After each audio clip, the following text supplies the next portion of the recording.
Bonjour et bienvenue à tous, aujourd'hui nous allons découvrir le vaste sujet de dérivation et étude des fonctions partie 2.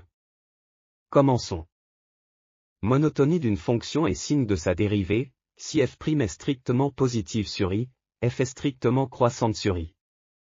Si f' est nul sur i, f est constante sur i. Extrémum d'une fonction dérivable. Si f est dérivable sur i et a appartient à i, et que f a un extrémum en a, alors f' a est égal à 0. Propriété 2. Si f s'annule en a sur l'intervalle ouvert i et que f change de signe autour de a, alors fa est un extrémum de f. Pour la relation. Quand f' est inférieur à 0, la courbe est au-dessus des tangentes et convexe.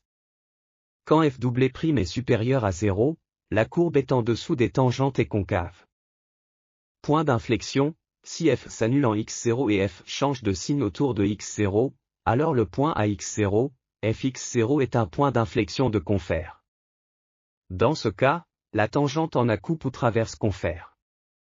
Centre de symétrie de la courbe. Le point IA, B est un centre de symétrie de Confer si, pour tout x dans df, 2a-x est aussi dans df, et la somme des valeurs de f 2a-x et fx est égale à 2b. Axe de symétrie de la courbe. La droite d'équation x est égale à a est un axe de symétrie de Confer si, pour tout x dans df, 2ax est aussi dans df, et f 2a-x est égal à fx. Branches infinies d'une fonction. Si au moins une coordonnée de m sur Confer tend vers l'infini, Confer a une branche infinie, s'étendant indéfiniment. Asymptote verticale. Si la fonction f tend vers l'infini à droite et à gauche de x est égale à a, alors la ligne verticale x est égale à a est une asymptote verticale de Confer, voir le figure à l'écran.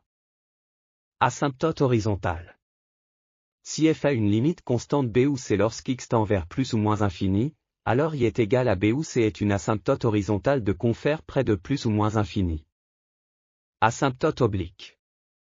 Quand la différence entre fx et ax plus b tend vers 0 lorsqu'x tend vers plus ou moins infini, alors i est égal à ax plus b est une asymptote oblique de Confer près de plus ou moins infini. Exemple à l'écran.